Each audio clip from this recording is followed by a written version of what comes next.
विज्ञान की इस दुनिया में हर दिन कोई ना कोई डिस्कवरी या इन्वेंशन होती रहती है और ये दुनिया मिस्ट्रीज से भरी हुई है। और आज हम ऐसी मिस्ट्रीज को एक्सप्लोर करेंगे जिनका उत्तर विज्ञान आज तक नहीं दे पाया। So let's explore the interesting unsolved mystery in the world. Number 3, the underground mystery. इस धरती की सतह के नीचे क्या है कोई नहीं जानता। हम लोगों को सनफिश और थोड़ी सी गहराई में क्या है बस यही पता है। अब कुछ लोग कहेंगे धरती के नीचे पेट्रोल, कोयला, डीजल और बाकी मिनरल्स पाई जाती हैं, बट आपको ये जान लेना चाहिए कि ये सब बहुत ही कम गहराई में पाए जाते हैं। मैं उसकी बात कर रहा हूँ जो उसके भी नीचे है। साइंटिस्ट ने भी सोचा कि आखिर इसके नीचे और क्या क्या हो सकता है। इसके लिए उन्होंने एक गड्ढे को बनाया जिसकी गहराई लगभग 12 किलोमीटर की थी। आपको जानकर हैरानी होगी कि ये 12 किलोमीटर का गड्ढा दुनिया का सबसे डीपेस्ट गड्ढा है। मतलब अब तक इंसान 12 किलोमीटर से ज्यादा नीचे नहीं जा सका।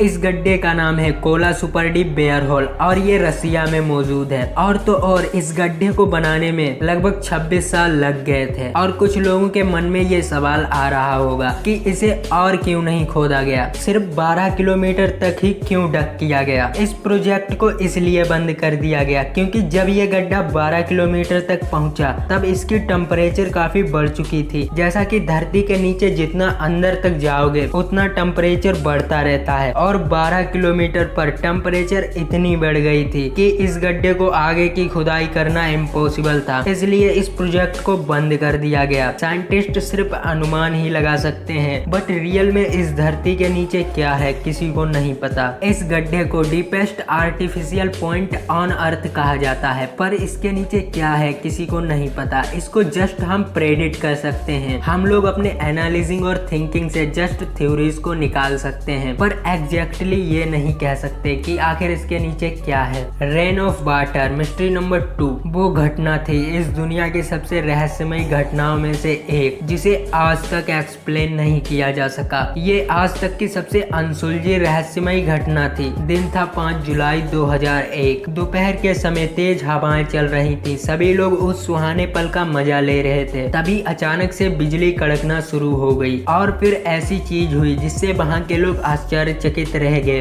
वो थी बारिश। लेकिन रुकिए, वो कोई आम बारिश नहीं थी, वो थी खून की बारिश। पर ये उन लोगों का कहना था उस दिन जो अचानक से बारिश शुरू हुई उसकी कलर लाल थी। और बस लाल ही नहीं, कई लोगों ने येलो, ग्रीन और काले रेन ड्रॉप्स को भी रिपोर्ट किया। पहले साइंटिस्ट को लगा कि ये कोई खास घटना नहीं है, ये बस डस्ट के टुकड़े हैं। फिर साइंटिस्ट उसके सैंपल को लैब में ले गए और उन्होंने इलेक्ट्रॉन माइक्रोस्कोप के नीचे उसे स्टडी किया और उन्होंने पाया कि ये एक ऐसी पार्टिकल्स हैं जो जिंदा थी। जी हाँ, आपने सही सुना, वो जीवित पार्टिकल्स थी जिनके अंदर लाइफ थी। साइंटिस्ट को वो रेड ब्लड सेल्स यानी आरबीसी जैसी लग रही थी जिससे इंसानी खून बना है। ये सेल जैसी दिख रही थी। वो साइंटिस्ट कैसे पता करते कि ये सच में जिंदा है कि नहीं? इसका एक ही तरीका था और वो है इसके डीएनए के स्ट्रक्चर्स को देखना। असल में उस पार्टिकल के अंदर कोई डीएनए नहीं था। उस पार्टिकल की हरकतें एक जिंदा सेल जैसी थी, पर उसमें कोई डीएनए मौजूद ही नहीं था। वो काइंड ऑफ एक अजीब सी पैराडॉक्सिकल लाइफ विदाउट लाइफ था। कुछ साइंटिस्ट ने ये भी कहा कि एलियंस लाइफ को धरती पर भेज रहे हैं पनपने के लिए और ये मिस्ट्री नहीं बल्कि मोस्ट अनसॉल्व्ड मिस्ट्री बनी हुई है। Some of the world unsolved mystery aliens mystery number 3। क्या आप इमेजिन कर सकते हैं 15th सेंचुरी की एक पेंटिंग में यूएफओ का दिखाई देना? शायद आप मानो या ना मानो, लेकिन बहुत से इतिहासकार ये मानते हैं कि हमारे पूर्वज भी एलियंस जैसी चीजों का आभास था। रिसर्चर्स का मानना है कि पुराने समय से ही लोगों को आकाश में यूएफओ जैसी चीजें देखने को मिलती रही हैं। यहाँ तक कि उस समय के आर्टिस्ट ने भी पेंटिंग्स में इन्हें कैप्चर भी किया। उन्हीं में से एक थे इटली के पेंटर डोमिनिको। इन्होंने 15th सेंचुरी में एक पेंटिंग बनाई थी, मोडाना विद सेंट गोवानियो। इस पेंटिंग के बैकग्राउंड में एक आदमी मौजूद है। उसने अपना हाथ चेहरे पर रखा हुआ है और वो आसमान से आने वाले एक अजीब से ऑब्जेक्टिव को देख रहा है। कुछ लोगों का ये मानना है कि ये पेंटर अपनी इस पेंटिंग के जरिए हमारे लिए संदेश छोड़कर गए हैं कि कैसे उन्होंने एलियंस के साथ कम्युनिकेट किया। लेकिन कुछ